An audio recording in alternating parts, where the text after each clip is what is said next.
if you have the means, I highly recommend picking one up. Welcome once again to Chill Filter, the podcast where we drink whiskey so you don't have to, but you probably should. You probably are. Hey, that's why we like you. Today, before we get into anything, let's talk about some quick business of ways you can support us. Hit us up on Instagram and follow us on Instagram. I feel like we're not even I think we're at 700 something followers on Instagram. We don't really go after that outside of we like connections with people and we like when you reach out. And we're still at that point where we're not the biggest of podcasts, but we're hoping to get there one day.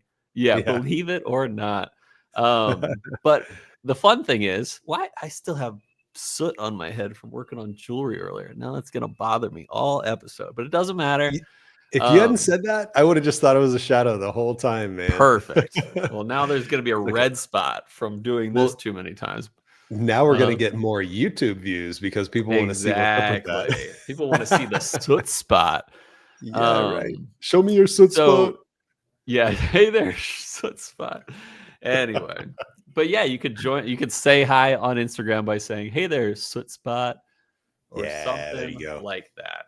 That's the business for this week. Here is the actual podcast. We like to talk. Hey, you know what? Also, one more quick thing. I was advised to do this by YouTube people.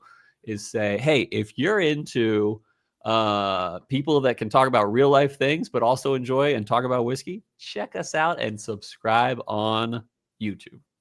That's it. All right. That's all I'm gonna say. Double extra business here. I gotta do it. I'm gonna do it. You didn't know I was gonna do this. Subscribe on Patreon, $10 tier for drink along samples, because we finally have our last bottle of our trio of drink along samples. All good. And it is none other than, don't say it. I'm just gonna hold it up to the camera for the YouTube viewers. Yep, that's the third of three. This is what you're getting. Round. Yeah, and everyone's getting a full 2-ounce pour. Yep. So sometimes we have to do 1.7, but this month we got all three our 2-ounce pours being couriered to your door if you're at the $10 tier or more on patreon.com/chillfilter. And you get to drink along with us once a month. We gotta plan our June one soon. It should probably be next week. It should probably be in June. Yeah, this time. Yeah. That's a good point. Yeah. Today's what, the 8th? We're recording on it. No, it's the 7th. 7th. So the 15th is next. Maybe we'll do it the day before your birthday because your birthday is the 16th. I have family in town next weekend. Oh, that's too bad. But they don't land until on Saturday. They don't land until later in the day. So we could do Saturday, the 14th. We could do Saturday the 14th. But then otherwise we could do 21 or 28 or whatever's good there. Oh, there's kids' birthdays everywhere in there though. Yes. Not the 21, probably not the 22nd, and definitely not the 29th because that's Gray's birthday. Yeah, for sure. But I had a thought just now. You recently scored a cool bottle. Do you want to talk about that? What was it? I don't remember what it was. It was on an auction. Oh, that's right. Yeah. You know what? Let's do the same with that one. Teaser on that one. Teaser. I did have a fun and interesting unicorn auctions purchase. But you don't want to count your eggs until they hatch. That's right with that one too. Let's wait till that's in my hands, and then I can. That's reasonable. And then I can die. Yeah. Yeah. You can die happy. Long-time listeners will probably know what it is already after my saying that. Speaking of long-time listeners, there was this one time. It was rather speaking of then I could die. When I was engaged to Heather, I made this funny Instagram post that was like a No Doubt reference, and No Doubt the band liked it back in 2013, and I basically was like, Gwen Stefani's maybe seeing my post, maybe probably not looking back now, but I was like, I could die now, and Heather's like, we're not even married yet. I know. Yeah, I love it. Yeah, it's great. I But, did. uh-huh. I did pick up something else recently. Ooh, do tell. Courtesy. Well, so first off, we're So drinking you know what they today. say? One in the hand is worth 2 eggs in the bush. So Sure. Eggs in the bush. I think the eggs in the bush would be pretty easy to grab. So maybe 2 yeah, eggs in the bush are yeah, more than 1 egg yeah. in The the hand. expected I guess. value there is pretty Yeah. still The good. the Yeah, the likelihood of them just rolling and rolling away yeah, faster than you can catch up to them are pretty low. Yeah. yeah. They'll probably break Anyway, before they roll. Yeah. weird tangent. Shout Let's out do today it. to the whiskey shaman right here. Yeah, I got his huge shout blend. out today. Let me get my So, nice Waterford dig. ooh, crispy. That Mhm. so out of nowhere, man, whiskey shaman started sending us samples and stuff, and Yeah, we like all the time. so I got mine before Cole's, and I'm Mhm. pulling stuff out of the box, and here it is, Bruichladdich Black Art, Dude, 8.1, which is what we're drinking like, today. first of all, Bryan and I have only had one before, and we had it Yeah. together, and Mhm. it was rock your world good. For Um, sure. like almost like heavenly status. Mhm. Um, I don't know what year or what release it was. No Do you idea. remember? Did we take a Actually, picture of that? Maybe we took yeah, a picture. I might have taken a picture. I can look here in a We bit, gotta but find that out. Yeah. so anyway, we get this like within the last week, and we're like, dude, this is Mhm. so cool. We have to do this like Yeah. for our next episode. So we slotted it in right now, and here we are doing that today. But Here we are. also whiskey shaman, he relinquished this guy to me right here. Look at this. Oh, Whoa! Was it was go ahead. it was open, yeah. He'd had some of Still. it, but he was like, "I'm not really enjoying it that much." So, I love he it. got it in my hands here now, and I'm already divvying out samples to people and everything. So, so double Nice. thanks to Whiskey Shaman today. Thank you Dude, very much. shout out as well. I did also get something cool Oh yeah, when through Whiskey Shaman, and for like he didn't like upcharge me for it, which was awesome.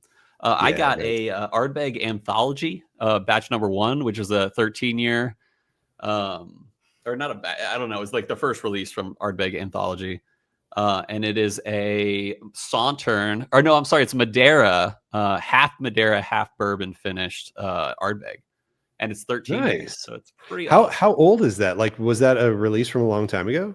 I want to say 2022 or 2023, maybe Okay, so 24. a couple years Yeah, ago, yeah. yeah. Um, God, so I'll tell you, Google Uh-huh. Photos, the ability, it's only on the phone app, Crazy. but to go into your like albums and then look Yeah. at places, and you can zoom around the Yep. map and see It's photos that you. dope. So it's like, so in order for me to pull up photos from when we were at your bar last hmm time drinking, I was able to just go over there on the map and zoom in on where the bar location is, and then boom, all those pictures are right there. So shout out to Google Photos, because that's an awesome Seriously. feature. But I'm trying to zoom in now. I'm not seeing the black art anywhere in this shelf picture. Maybe we already had Dang him pull it. it down by the time we. Yeah, I'm looking at it But too, but no dice. you know what I'm seeing now Uh also, what we had that day. This is my first time huh. ever having this, which is my entry buzz for today. Nice. Bruichladdich 18. Nice. That is Bruch. um Anyway, but like there's some cool facts I got in the history today about Bruichladdich Distillery. I am excited to hear all about that. And Yeah. this is my favorite Scotch currently, Bruichladdich Mhm. 18. I've pitted Really? this I've pitted this against several other things. Bunnahabhain 18, Springbanks. I always come back to this Bruichladdich. I think it's the best Scotch I've Even had to so, date. you prefer a good Islay or like a peated Scotch more than your favorite, at least, is peated as opposed to. Oh, is Not peated Bruichladdich right here. 18 not peated? That is Dude, correct. Bruichladdich does it all, man. I know. I know. And They're so like like they're this like Springbank. They do like a bunch of different styles. Yeah. this is why I say that, like, as of now, my favorite scotches are unpeated Islas. That's Like sweet.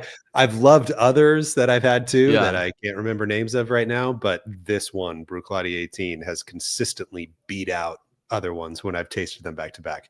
So needless to say, I'm ultra mega excited for Oh the yeah. black. Did you Did you know? I'm gonna leave it as a hint if you don't know the answer. But did you know that they make a gin at Bruichladdich? And it's a well-known gin.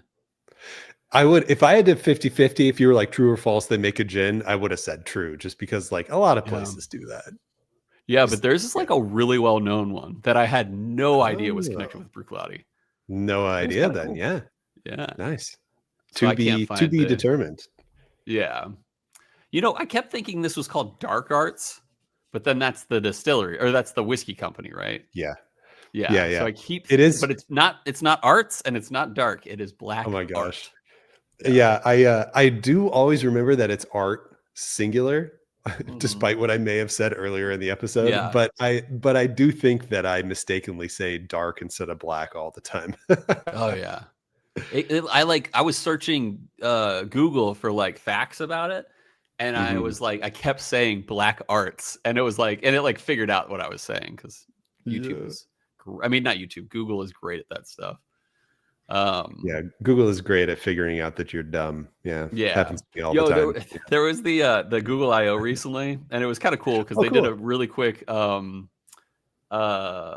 demo of their Gemini with video, where they're like, hey, what is this thing? And they're like, hey, is that a giraffe over there? And it's like, no, that's a lamppost. And it was like basically showing that it's not gullible and it won't just follow your lead. It'll like actually know things. So I used it the other day. Actually, I was with my mom, and I was like, what kind of plant is this? And it was like, that is a gardenia or whatever it's called. Yeah. That is a giraffe.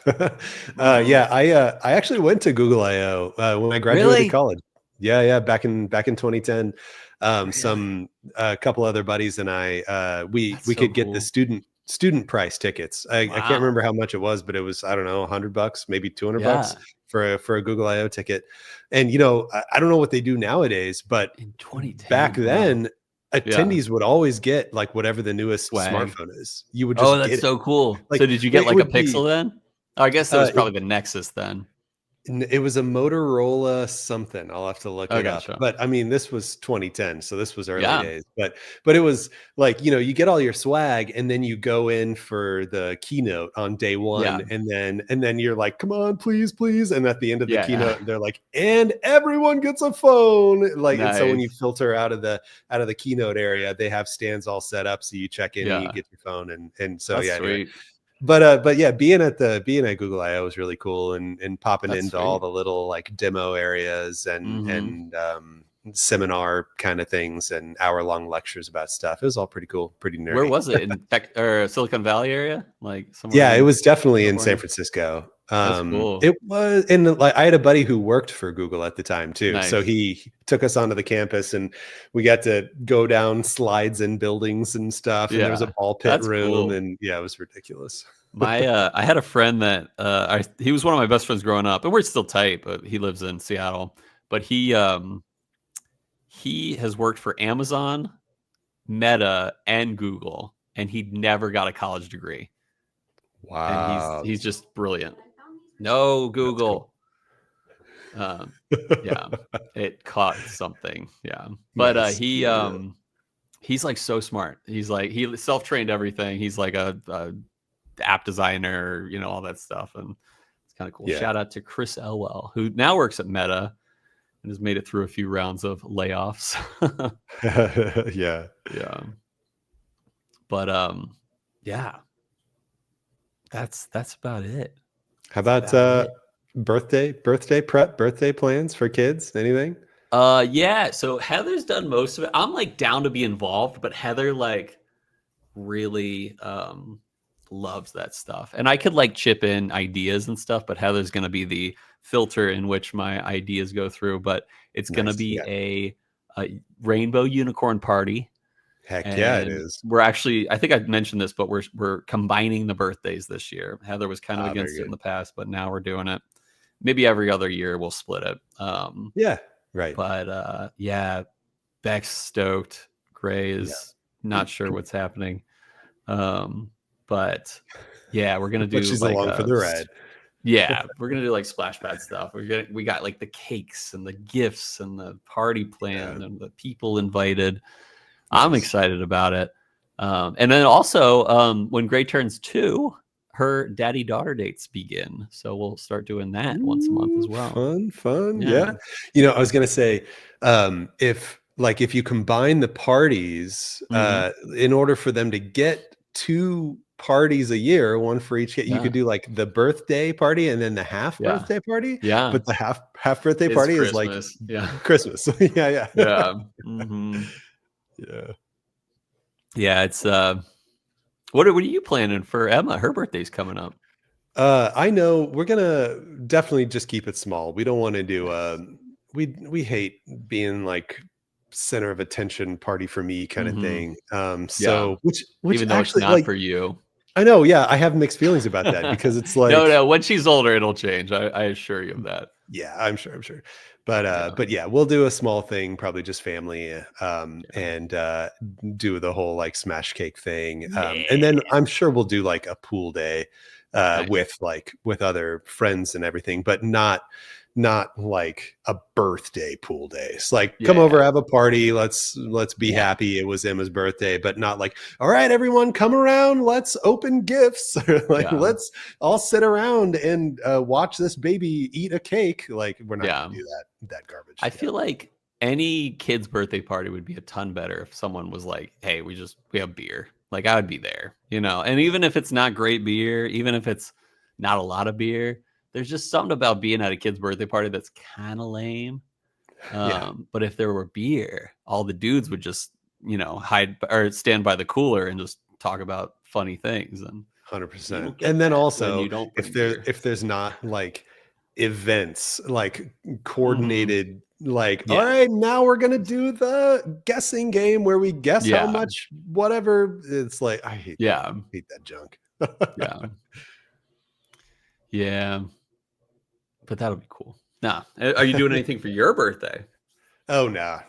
Well, you know what? Like, I'm happy to have mine be a combo. Let's celebrate Emma and Bryan by just like hanging out and drinking in the pool kind of thing. I'm sure we'll do something like that. Yeah. Last year, my wife's family all has like summer birthdays. And so my brother-in-law, he's the second, I believe, second or third. Or no, he's maybe he's June 30th. I think he's June 30th. And then I'm July 9th. And then my nephew, who's, the only boy of the grandchildren, he's the 12th of July. And then my wife is the 16th of July. So it's all really close. But last year, they basically forgot that I had a birthday in the middle of everything. And there was one person in her whole family that said happy birthday. And I was like, oh, thank you. And then everyone else like forgot about it. And it was like, it didn't hurt that much, but I was like, oh, that's a bummer. Right. Yeah. It's easy to ahead of time be like, it's fine. I don't care. It's fine. It's just my birthday, whatever. But then afterwards you're like, that would have been nice. It's like, wait, really? Nobody? Really? Yeah. So I forgot to tell you what I am entry buzzing on. Oh, yes. I am also drinking an 18-year Scotch. Ooh. And I don't have the bottle because I actually still had a sample of this. I do have a full bottle, but it's sealed, and I'll open it soon. But I was like, why don't I just finish these samples before I finish it? And that's Glen Grant 18, which is one of my favorite scotches of all time. Yeah, dude. Well, it is mine now too. After the reentry buzz that just aired, I think, just this past week. Just aired. Yeah. Dude, if it's not Islay, dude, it's hard to beat Glen Grant. Like, I don't know if it's number one non-Islay. Speyside, but it is. What are they? It is a Speyside. Yeah. Okay. Yeah. But it's I think Glendronach 18 would be up there. Even though I have tried the 21, I do prefer the 18, I think. Yeah. And what else? Now there's some good stuff. Those are the big two, probably Glendronach 18 and Glen Grant 18. I would love to try a Glen Grant 21. There is a 21 out there. Ooh. And I believe there's like even older one. Hard to find. Is it ever around? I've never seen it. We actually follow a guy on Instagram. His name's Robin Kupar, and he's the brand ambassador, one of the if not the top brand ambassador. And sometimes I reach out to him like, hey, what about this? How can we get this? And he's like, and he like avoids answering the question sometimes. Fair. It's all good. Speaking of unicorn auctions and speaking of bottles that are hard to find, and speaking of 21-year-old scotches, it's on my watch list. I got one on my watch. I joined because of you. I was like, I should check this out. Yeah, I know. I think actually, I didn't check today, but it was, so I saw it. Apparently it is duty-free exclusive, Bruichladdich 21. Duty. It's free of all duty. And I passed on it on my way to New Zealand because I wasn't going to buy it and haul it all around New Zealand and then bring it all the way back and everything. Hoping you find it on the way back. Yeah, I was like, maybe I'll find it on the way back. And like I was talking to because I wasn't sure how duty free worked exactly. And it's like, if I get all the way back to LAX and like technically my international portion of my itinerary is over. So am I still allowed, even though I just got done with an international flight? And they were like, oh yeah, no problem. Yeah. And I bet LAX will have it too. Yeah, that won't be a problem at all. So I was like, okay, good. And I was like counting on it. We get through LAX, we go through, we get our bag, we go through customs and everything. We were, but there wasn't a route through a duty free, going through LAX into the United States. So anyway, I missed it, didn't get it. It was like $270 at duty free. Oh, 21 year, nice. The unicorn auctions was at $200 as of like. So what was it? I think you haven't mentioned the brand yet. Bruichladdich 21. Did I not say that? Oh, I don't. Maybe you did. I don't think. I might have just teased over and over at it. But yeah. Wow. So I mean, with as much as I love the Bruichladdich 18, good Lord, like I know I'm gonna love the 21. And update, the unicorn auctions price is at $260. So that means I'm out. Not gonna get that. Yeah, for sure. Is that pre fees? Yeah, pre fees and everything. Yeah. So it's probably $340 and after fees and everything. There's some, I'm probably not, me, I probably won't get it, but there is a 2006 release of Ardbeg, and I forget how to pronounce it, but it is a 1990 distillation, which is the year I was born. And I was like, that's pretty cool. And it's only a few $100, and it's a 15 year, or no, 16 year. Cool. But it's not, I don't think it's technically age stated, but it was a release in 2006. Distilled in 1990, but it looked really good, and it had the box still, and all that stuff. And I was like, that'd be cool to like keep on the shelf for my like 40th or something like that. Coming up quick on that, dude. Yeah. So also, are you? I know. Yeah, dude. I know. I'm about a year away from my 40th now. Yeah. With a bottle that old though, man, you gotta make sure you don't sit on that too long. That cork might just disappear on you. Yeah, true. Yeah, I mean that's 20 years old from release. Yeah, so that's crazy. All right, we're going long. We've talked about our entry buzzes and a lot of nice life stuff and whiskey stuff. Anything else before we send it to break? No, sir. All right, we'll get back and we'll talk about history of Bruichladdich.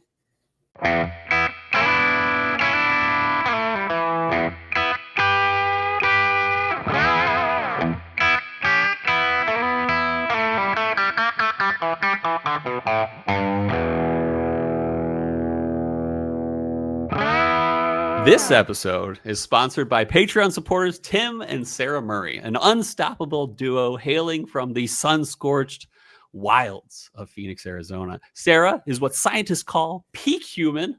She climbs mountains for breakfast, scales boulders for brunch, and still finds time to sip whiskey like a seasoned monk of the Highlands. She once tamed a wild goat just by maintaining eye contact on a cliffside. Meanwhile, Tim is a fellow of the Casualty Actuarial Society actuary, which means he can calculate the probability of you spilling your whiskey before you even pour it.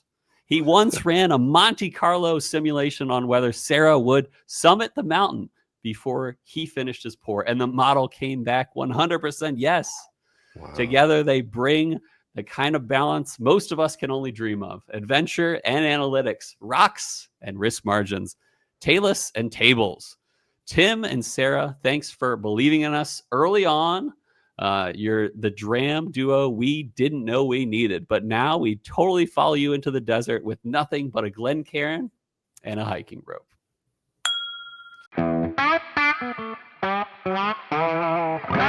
Oh, we are back. What a nice break. Shout out to some great people. Another shout out right now to the Whiskey Shaman himself, even though we already shouted him out this week or this episode. The Whiskey Shaman not only provided us with amazing samples from as far as Texas to Scotland. Yeah, there he is. And yeah, we'll rep his stuff in a moment. But the Whiskey Shaman himself, he provided us with what we're drinking today. Bruichladdich Black Art. Almost did it. And which is so generous because this is a 26-year Scotch. And he poured us 4 full ounces. And so thank you, Whiskey Shaman. Check out his channel on YouTube. It's the Whiskey Shaman. He's even got a cool challenge coin. And then also check out his Patreon because he deserves some awesome following in that way. And it's patreon.com/the_whiskey shaman. So thank you again. Today we are drinking Bruichladdich. That's pronounced Bruichladdich. That's Black Art. This is 8.1. That's the release. And it is a 26-year Scotch. Single malt Scotch, baby. This is definitely our first episode featuring dark art. I just literally wrote it in my notes. This is the first episode featuring black art, but certainly not the first Bruichladdich episode. We've only done one full episode of Bruichladdich whiskey before, and that was Octomore 13.2. That was episode 255. And I believe, and actually I'm positive because I double checked it, we did one re-entry buzz with an Octomore, and that was season 4, episode 3. We drinketed 14.4. Dude, yeah, and the 0.4, oh my gosh, that was special. That was the special. Colombian oak or something like that? Yeah, it was virgin Colombian oak, I'm pretty sure. Yeah, right. Thanks to Klepsik on that one, yeah. Dude, ballers all around. So yeah, let's talk about some Bruichladdich distillery history. So it was founded and established in 1881 by the Harvey brothers, John and William and Robert, on the shore of Loch Indal. I probably pronounced that wrong, knowing how I pronounce Scottish things outside of Bruichladdich. And Loch Indal is in Islay, Scotland. It was built as a purpose-designed distillery with modern architecture at the time, rather than a converted farmstead, which was known to be the thing in Scotland at the time. It's like they had a lot of farming stuff, and then they were like, well, let's turn this grain into whiskey. They definitely intended this distillery for distillation. Originally, they intended to produce a lighter style of whiskey suitable for blending, but they faced numerous challenges over the decades, which we'll get into in a little bit, including closures during wartime and economic downturns. So we're going to talk about 1940s through 1990s real quick. So ownership changed hands multiple times over the mid-century decades. It saw periods of like deactivation and reactivation during that time, reflecting on the ups and downs of the global whiskey industry, which is definitely a thing. Right now, we're actually entering a down, if you ask me. Even though we had an up for like 10 years, even more than that. It's like a 15-year up, and then it's starting to decline.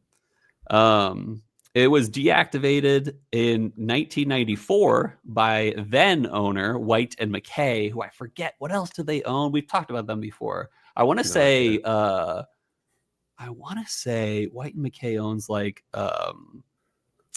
Compass Box, but I'm probably wrong.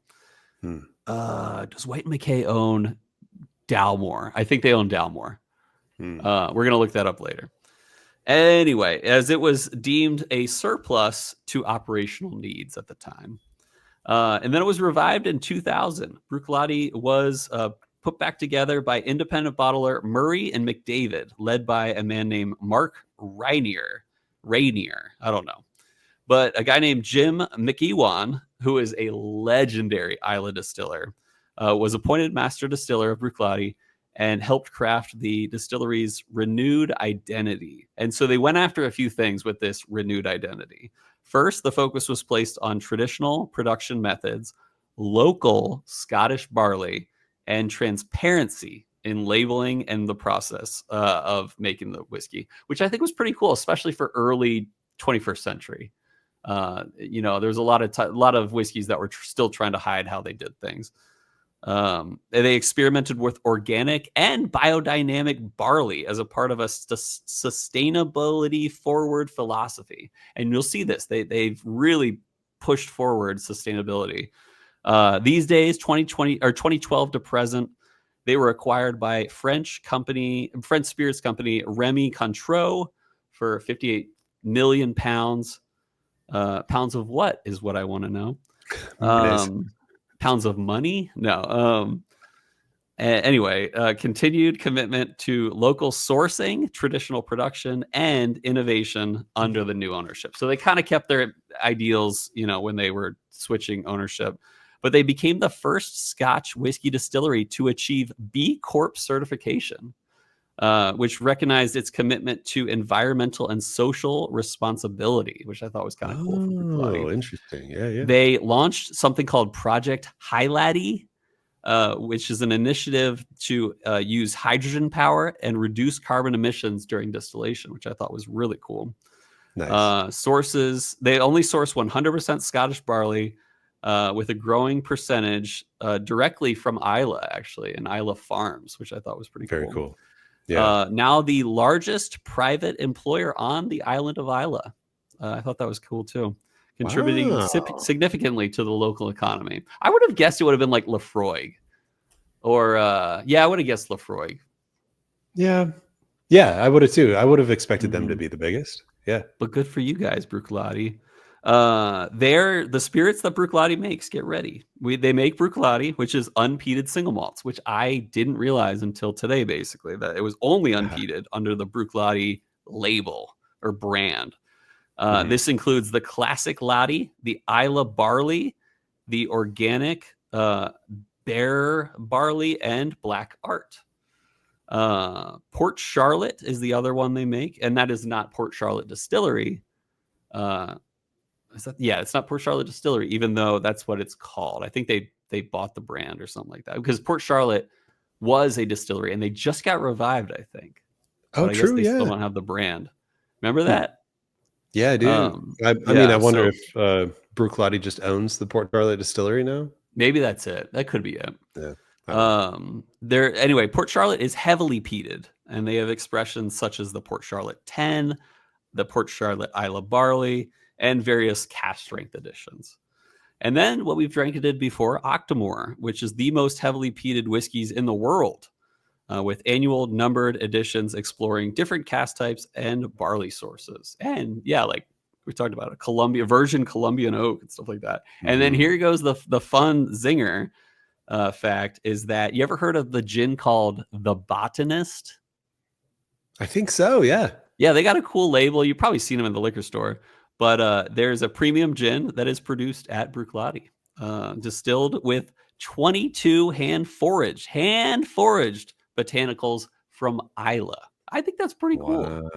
That is cool. Yeah. And then, as we mentioned, one of the Bruichladdich brands is Black Art. So the inception started in 2012, with each edition offering a distinct and unrepeatable expression of whiskey, of not only whiskey, but scratch. Here's two things, and two things that makes this special. The Black Art. Dang it. So one is creative freedom. So the head distiller, this series of Black Art gives the head distiller the ability to experiment with various cask types and aging processes, resulting in complex and layered whiskeys, usually pretty aged. In fact, the most aged one was 10.1, which was a 29-year. I believe that was 2022 when that came out. It was a 29-year whiskey. And then here's the big thing, and this is why I believe it's called Black Art. It is about secrecy. Typically, Bruichladdich is known for its label transparency. But this one's kind of cool because they're like, hey, we're not even going to mention anything besides basically like the age statement and the proof. So unlike other Bruichladdich releases, Black Art is their exact cask types and maturation details are undisclosed, adding to its mystique. So anyway, that's what we're drinking today. We're drinking Release 8.1. It's a 26 year. It was distilled in the year 1994. That is awesome. ABV is 92 or 45.1, 90.2 proof. The style is an unpeated Islay single malt, and it is an undisclosed cask composition, only known to the head distiller Adam Hannett these days. Is it chill filtered? No, it is not chill filtered. It Good. Does it have natural color? Yes, it is natural color, which you're allowed to do on certain whiskeys or certain scotches. Oh, it has natural color. Yes, okay. It is completely, there's no unnatural coloring agents in this. Okay, good. Or rather, there are no coloring agents in this. Got you. And there were 12,000 bottles of this release put out, and they were individually numbered. So I'm sure that the Whiskey Shaman has a cool number on his bottle. Here's two things why we should baller ding Mr. Shaman. One is because this bottle is usually retailing from $450 to $500. So he shared 4 ounces of a very expensive bottle. And then 2, he's a baller. So we love the Whiskey Shaman. Thank you so much. Check him out. So go ahead. Let's pour this, John. No, yeah, I'm ready to pour. Yesterday, I just poured. Yesterday, I was out and about. I went to Total Wine in Scottsdale, actually. Nice, and what do you know? Black Art right there in the lock cabinet. Really? Was it like $600? $450 actually. Okay. So it was on the normal end of MSRP ish. Nice. And what was do you know what the age statement was? It was 11.1 release. Okay. I don't know. I don't remember what that's old. What that was, but what did 11.1 come out a while ago? Is that what you mean? Well, if 10.1 came out in 2022, yeah. I thought I just spilled something, but I didn't. Yeah, this came out in 2020. It's a 24 year, first of all, but I think it came out at least 2024, if not 2023. So, yeah. Cool. All right. Oh man, that's a great nose. Ooh. Oh, so okay. Yeah, go ahead. Thick, stewed, plummy fruits. But not like too dried fruits. Like typically when I drink a older Scotch that is unpeated, I get like dried apricot, dried pear, dried apples, even raisins. Not getting that, but I am getting those fruity, like stew notes that you're talking, stewed fruit notes. It is more juicy than dry, no doubt. Oh, that's a great way to put it. And we we have no idea sherry versus ex-bourbon ratios or anything. Not a bit. But I imagine, it's not that dark for a 26-year whiskey. That would be finished at least. Yeah. So I have a feeling it's not too finished. Yeah. It smells heavy. It smells so good. Yeah. It smells like it's going to just absolutely coat my palate.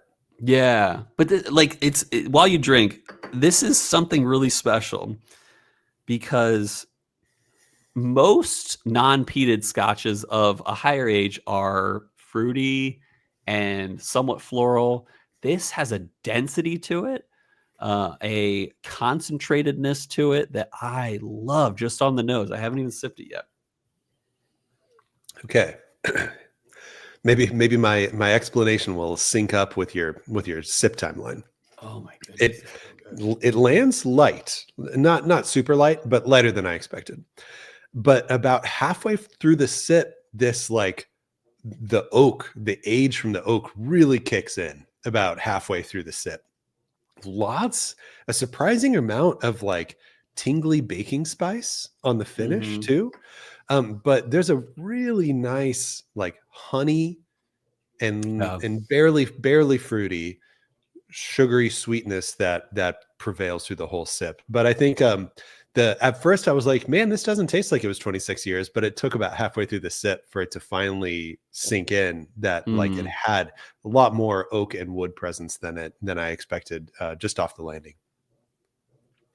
So I'm not getting too oaky. I don't know if that's what you're kind of referring to, but I am getting,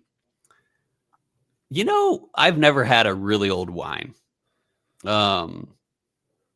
But I've had a really old whiskey before.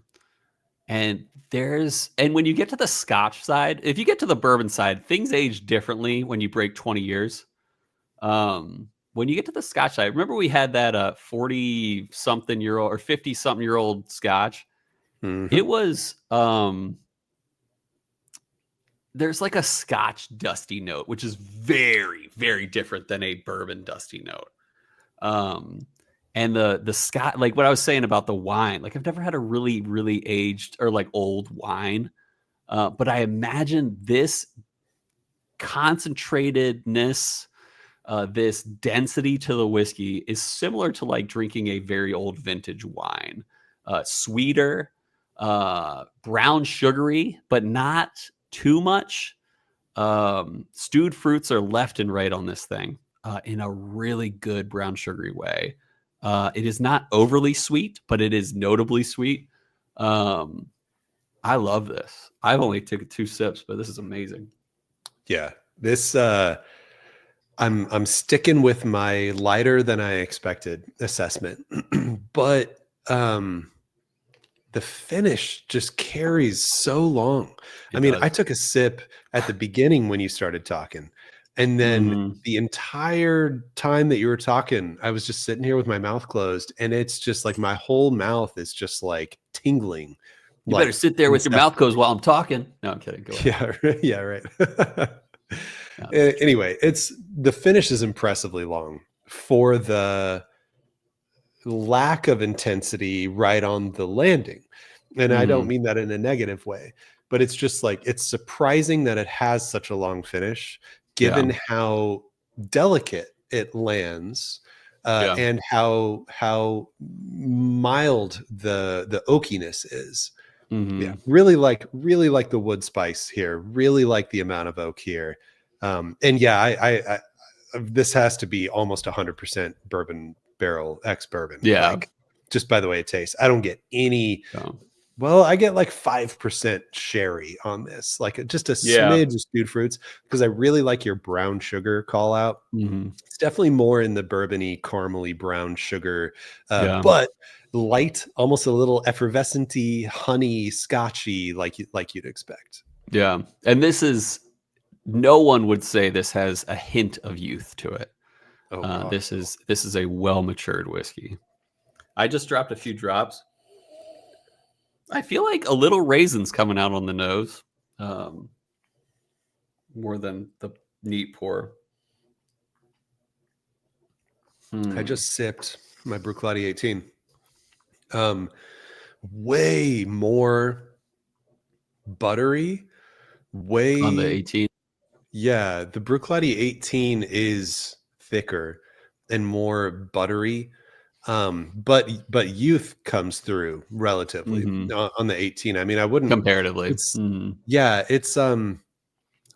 got some of that Red Hot's cinnamon ethanol heat. The Bruichladdich 18 does relative to the Black Art. I mean, you wouldn't say that it did in a vacuum, but going back and forth between that and this Black Art, the Black Art shows you how the Bruichladdich 18 is, 6 years younger.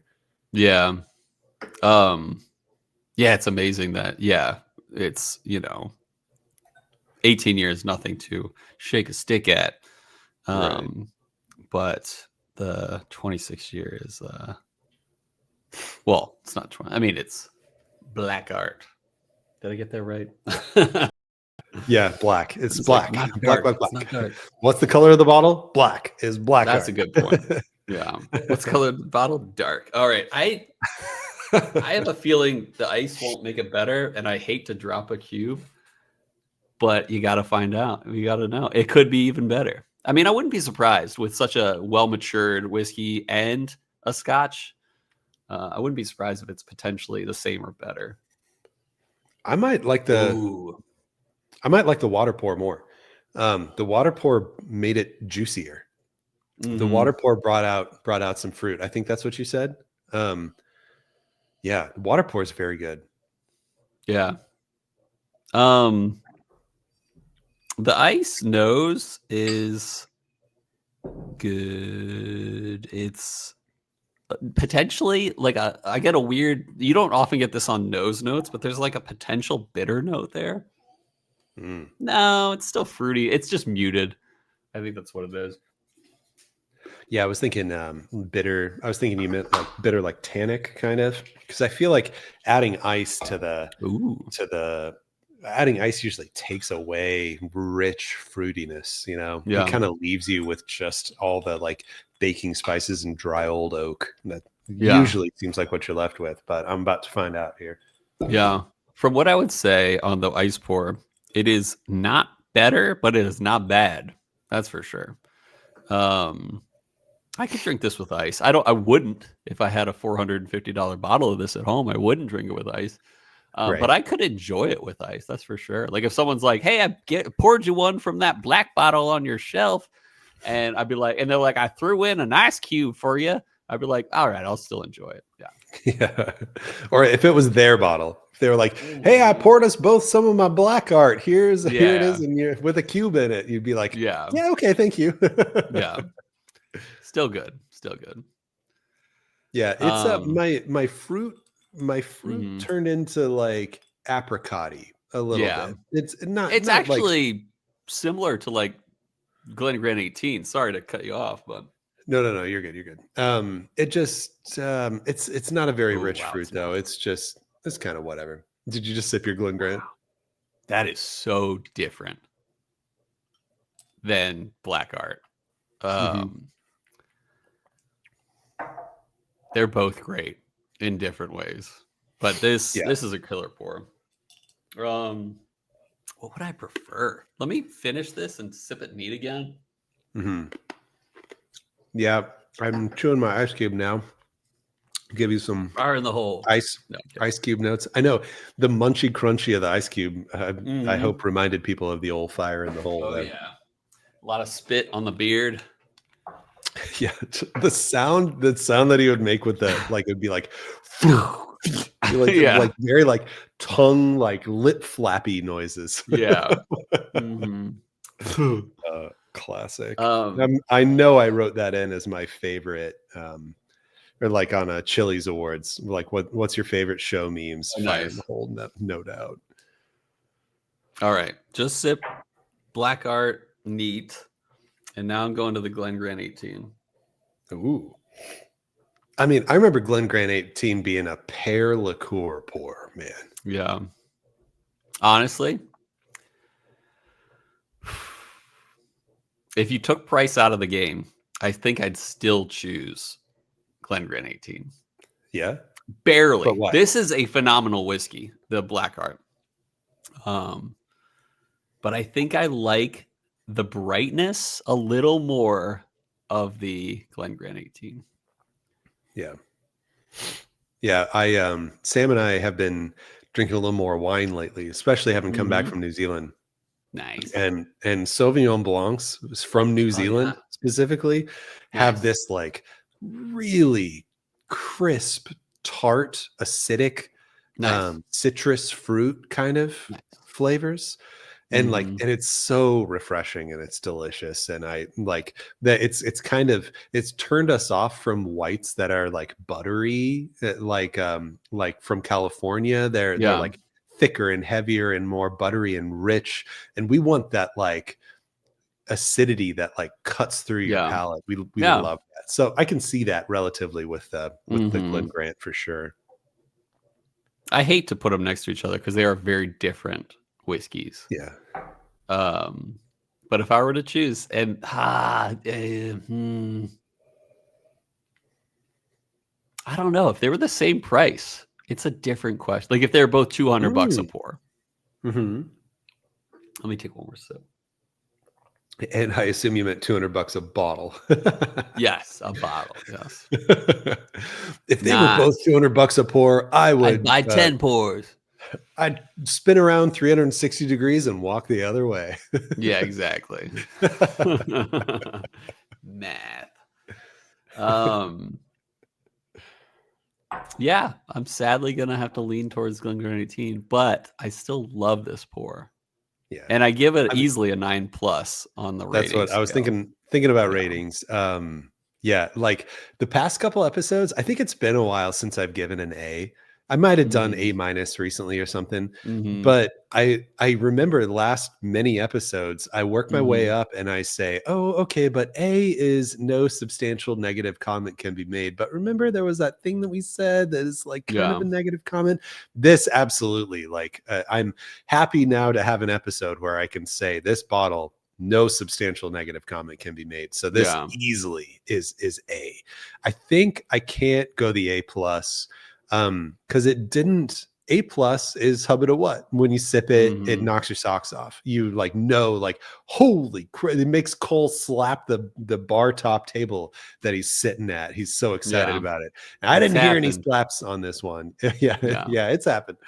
So I'm gonna go A on this. I think that it is so solid. It is so good. There's if you have the money to spend, you're not going to regret it at all. If you have the means, I highly recommend picking one up. That's exactly. I should have just said that. If you're like, ooh, I don't know if I want to spend that much on a bottle, then maybe this isn't for you. But if you're like, screw it, that sounds great, I've got the money, like you're not going to be disappointed in this. Oh yeah, 100%. That's the hard thing, is the $4.50 price. Oh, I never would buy this at $4.50, but I would buy this at Rose. I was like, I would buy this at like $2.50 maybe. Yeah, maybe. I think I'd go up to 300. Yeah. But it's phenomenal. I agree. It's an A, and I give it a 9.25. I think it's a fantastic whiskey. Grateful to have tried it. From recollection, the one we tried at the bar was potentially better, but it's a hard comparison when you try it in a non, what's the word, controlled environment. It was really good at the bar. I know. Shout out to Floyd. Well, what a baller. Yeah, I was going to say, Bryan. Was that? I think we just had a nip of that one. So we just had it was just a one sipper, bar slapper, one sipper there. Yeah. So yeah, that's my take. 9.25 A. Yes. Nice. Similar to Ryan. Brian, I almost called you Ryan. That's because I was thinking about Floyd and Ryan, the bartender. Oh, nice. Similar to Brian's breakdown. Yeah. Right, well, I mean, and also, like the Cole rating scale, like if it was like just hubba to what, you would have stuck right around like 9.1 or something. I feel like the 9.25 brought you over a hurdle that's there. So totally agree. Sure. This is just so solid. Yeah, it's a dope pour. And if you see it at a bar for a reasonable price, definitely do it. Now that we've talked about our ratings, I think it's time for our next segment of the show that we like to call Whiskey World News. All right, everybody, welcome back. This is Whiskey World News, and today I've got some rapid fire new bottle releases. Oh my goodness. Yeah. To talk to Cole about. So first off, the weirdest one first. There's no information that I know about this. Yeah. But this is a Colonel E.H. Taylor new release. It's not the BTAC one that we talked about previously. That one's going to be something else. And this one is called Colonel E.H. Taylor Distillers Council. It's bottled in bond, so 100 proof. Similar to all the others except for barrel proof. Yeah, it's identical in make. There's no age statement here. It just says 100 proof. Similar to small batch, similar to rye, similar to single barrel, similar to a lot of the special editions. I just don't get it. Like, okay, in a world where this is on the shelf just like permastock. And so is all the other E.H. Taylors too. How does one know by looking at this label that went through the TTB that I'm looking at right now? Like this, there's nothing distinguishing on this. Like you'd have to go ask the store employee, hey, what's the difference between Distillers Council and normal? Like there's no age statement. There's not anything. Let's be honest. It's gonna sell. It's gonna fly off the shelves. Obviously. And it will always fly off the shelves. Right. Let's be honest. It's like CYPB. It's like some people like it, some people don't. But it's flying off the shelf. Yeah. Yeah. Yeah. I mean, of course it is. Yeah. And I mean, another way to say the same thing, I think that you just said is this is just them releasing another label so that people will just snatch it all up. I mean, like why, E.H. Taylor small batch is already sitting on shelves a little bit and is not that hard to find anymore. Yeah, at least in Arizona. It flies off the shelves in Virginia. Flies but off. You know what? Even though it flies off the shelves and maybe Virginians are more willing to pay the price for it, or maybe Virginia gets a lower volume than Phoenix does. Nonetheless, relatively over the last year or two, I'm willing to bet that even Virginia has seen a higher volume over time. Yeah, look at all those. Look at all those unopened. All of them. 2 of them are small batches for the record. Oh, nice. Anyway, oh gosh, what was I saying? Yeah. Why would you, if your product is becoming more available and maybe starting to sit around a little bit, why would you make more of that product when you could start a whole new line that's supposedly special in some other way? It's probably just a 1 year older Buffalo Trace juice at 100 proof. Yeah. It's probably, I don't know. That. And they're selling those barrels aligned with some particularly different tasting note, and they were like, let's make a new label for these. I don't know, whatever. I don't even want to talk about it anymore. Let's talk about Eagle Rare 30-year-old. Bro. I told Bryan, I sent him a message, I think it was yesterday morning. I was like, did you friggin' see this? And so I'm a huge Eagle Rare fan. Eagle Rare 17 is my favorite. Not the best, but my favorite whiskey that I've had. And dude, 2024 was phenomenal. And if you were to take that, multiply it by 2 in age, subtract 6 in age, you'd get this. And that's deep. But I also told Bryan that the chances of me ever in my whole life till the day I die drinking a Eagle Rare 30 is probably 0.5% chance. So there's 1 in 200 chance that I probably will ever try this in my life. No way, dude. Not even that. I mean, like, come on.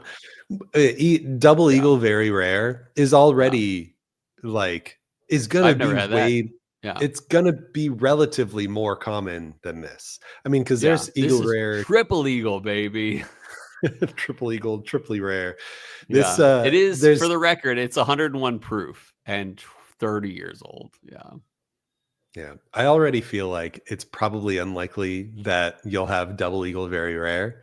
Like it's probably your 1 in 200 stat is probably like Double Eagle Very Rare level, and then these are just like 1 in 1,000. And then there's Eagle Rare 25, which is even more than, or even less chance than that. But so my theory here is Buffalo Trace has these old barrels. They don't know what to do with them. They're not even that good, and they're like, hey, let's just bottle them as collector's items.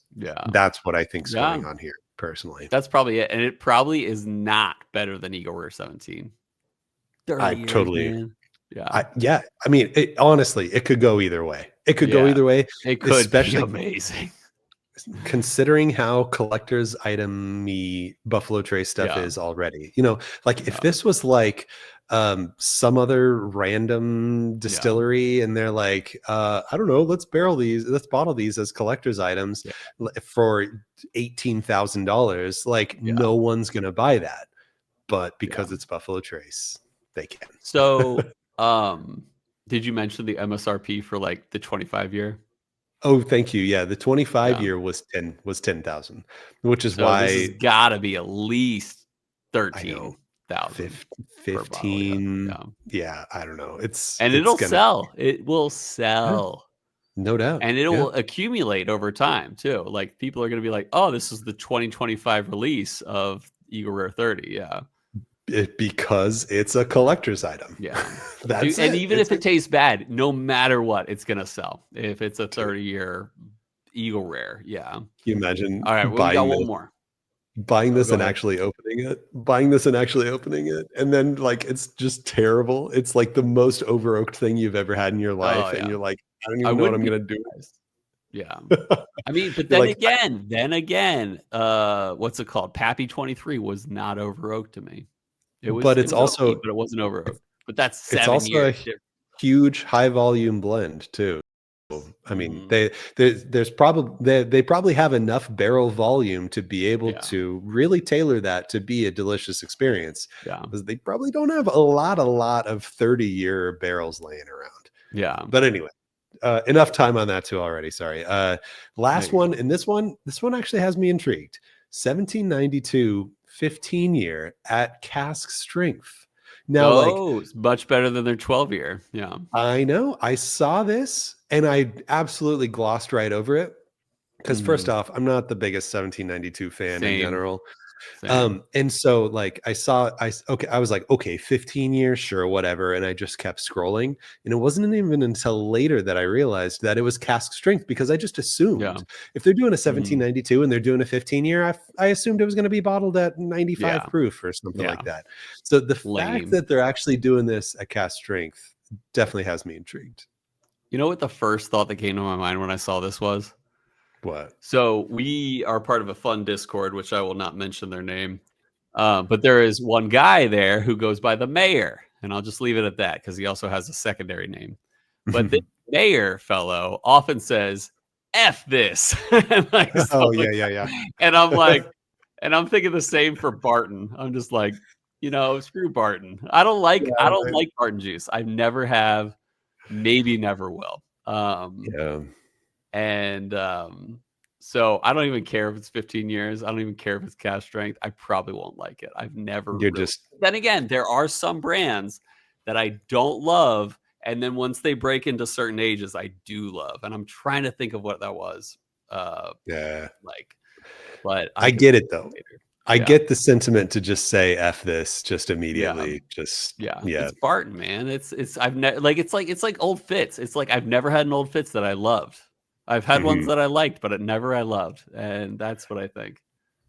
I did. The VVS. You like that one?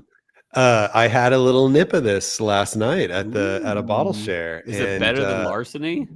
Granted, I had tried a couple other things already, but I thought that it was actually pretty darn good. Let me rephrase. I thought that it was value, because this is a $65 bottle or something. I was surprised by what I got in this. Nice. I guess I won't spoil it, but I thought it was pretty darn good. Yeah. Better than Larceny. You can answer that now. I've never had non-cask strength Larceny before. Still. Is it better than any cask strength Larceny you've ever had? I like the tobacco leathery cask strength of Larceny. I like that punch that cask strength Larceny has. This was a summertime sipper. Is it 100 proof? Yeah, it is. Bottle and bond. Yeah, cool.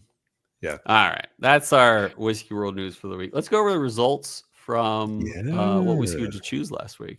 So we were very negative last week, and we asked you. I don't like to be negative all the time, but let's do it. Yeah. Between these two distilleries, or which of these two whiskeys just shouldn't exist? Yeah, Floki sheep dung smoked whiskey, or we got a few votes. Good Times ridiculously finished stuff, and the Good Times won as the this should not exist winner at 62% versus the Floki at 38%. And I'm very happy that Floki did not win here, because big sentimental value for me on Floki. It was very difficult for me to type this out because it hurt my heart a lot.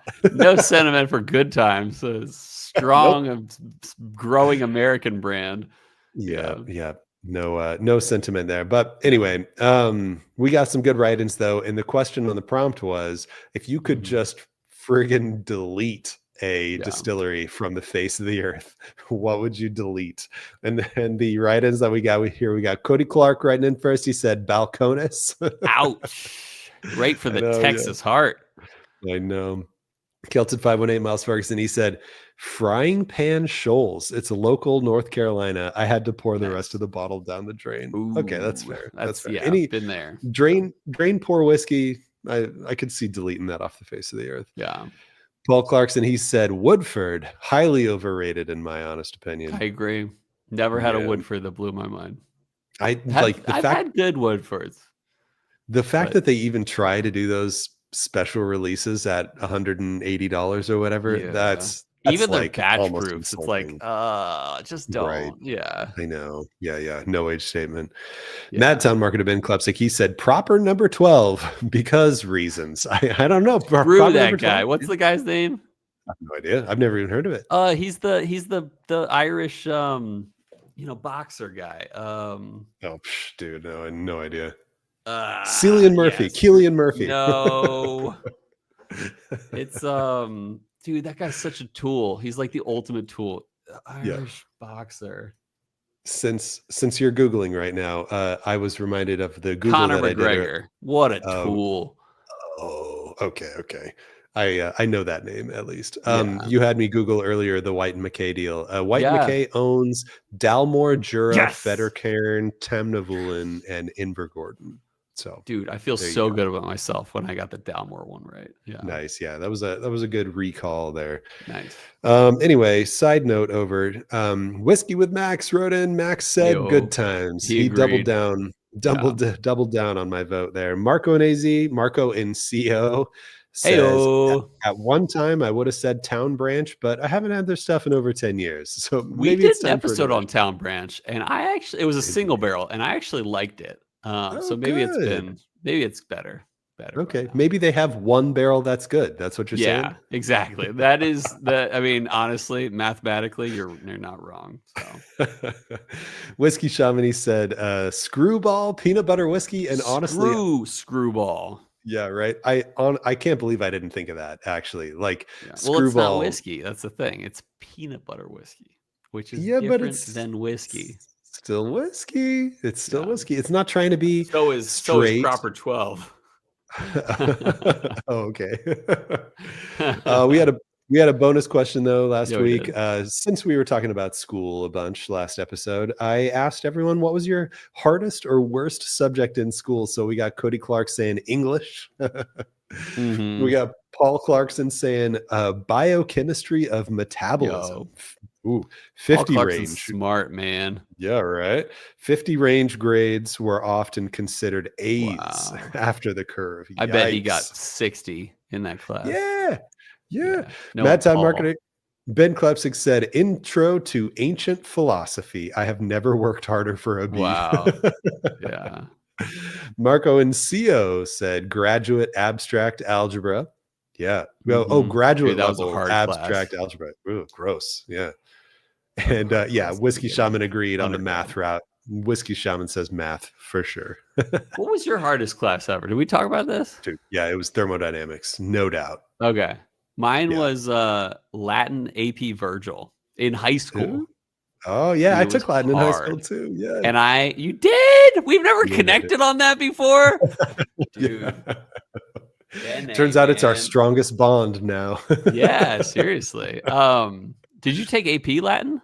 No, I don't think we didn't offer an AP, but I had to do foreign language. So I took Latin, and then the teacher was so cool and I had such a good time, and it was actually kind of fun that I ended up doing like second, like Latin 2, Latin maybe even 3 with him. Yeah. Just because like he made it fun, and his name was Dr. Schwinder, and he's the man. So if you're listening, Dr. Schwinder. Latin 5, baby. Latin 5 AP, Latin Virgil. Wow. Dude, hardest class. We had a quiz every single day on what we went over the day before, and we had to translate 2 or 3 lines of the Aeneid every day, and we had to keep that up. And the funny thing was, it was hard, but I finally like they talk about like plasticity of the mind and being able to like adjust your mind to things. I finally was like, didn't even like, basically in the beginning of the semester or the beginning of the year, I was like, I don't know if I can even handle this class. My teacher's like, hang in there. I'm actually going to put out like basically like a podcast every day saying what we went over in class so that you can review it again. And he did that. And I was like listening to it 5 times before the evening was over so I could pass the next day's quiz. And then by like 3 months or 4 months in, I was skipping the podcast and was killing those quizzes. So it was really good. It was cool. I started to really learn, but it was still one of the hardest classes I've ever taken. Otherwise, second hardest was also abstract algebra 2 in undergrad. I don't even know what that means. I couldn't even tell you what I learned in that class. Yeah. Yeah. Love it. All right. We got it. Yeah, got a question for you here. Yeah, this week, your question, your task for the week is to write in on Instagram when we put out the question, if you could try the oldest barrel at any distillery. You're there, they whip the bung out, if you know what I mean. They dip the whiskey thief in their oldest barrel and you get to try it. What distillery would you want that to happen at? I thought about this one, thought about it a long time, and I would forego American distilleries. Because, even Buffalo Trace has 30+ year barrels, as we know, but they probably suck. They're probably terrible. Here's what I'm going to go with. Ardbeg. I bet you they have like a 50+ year whiskey in their stocks. And I bet you it is phenomenal. Out in Islay, cold temperatures, probably non-charred casks, or at least used casks. That are not putting too much like smoky or charred influence on the barrel. I bet you that Ardbeg has a killer barrel. And when we do our 2028 meetup in Islay, we're gonna find out. Yeah. Yep. Yeah. I was gonna say that too. I was totally thinking Ardbeg, but really? I had a backup because I was like, he's probably gonna say Ardbeg. Yeah. So yeah, I'm gonna go Springbank because good choice. Campbelltown. I know Max was there recently, and I think it might have been his favorite. If it wasn't his favorite, it was top 2 or top 3. And I mean the experience in general. And like there's so much history there, and it was so cool. Yeah, I know. Yeah. And like they've got to have some just old as heck stuff there. Yeah. And absolutely. And so at first I was like, maybe I'm just going to say Bruichladdich. Maybe I'm just going to say, what I love. And of course it'd be great to try the oldest, but I decided to branch out because that much age in that barrel is going to tame, like peat or whatever funky stuff that I like, but I don't love.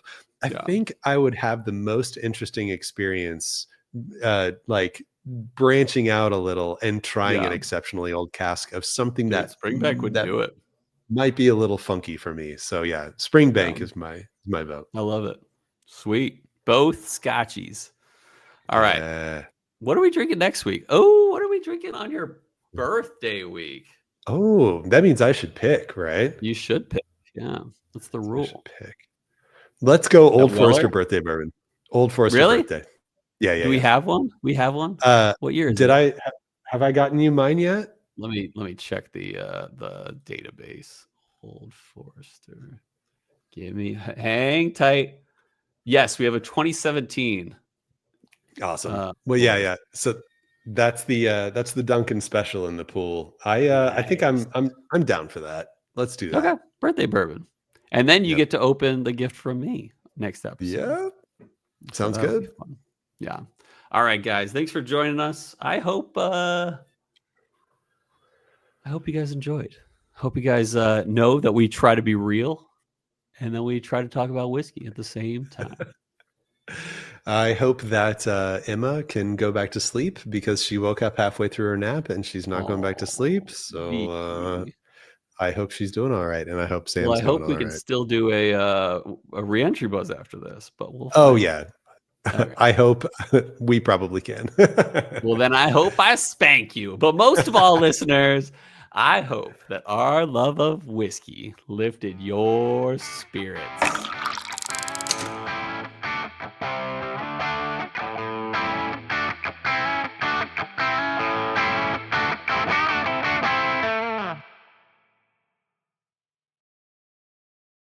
And then the entire time that you were talking, I was just sitting here with my mouth closed, and it's just like my whole mouth is just like tingling. You better sit there with your mouth closed while I'm talking. No, I'm kidding. Go ahead. Yeah, yeah, right.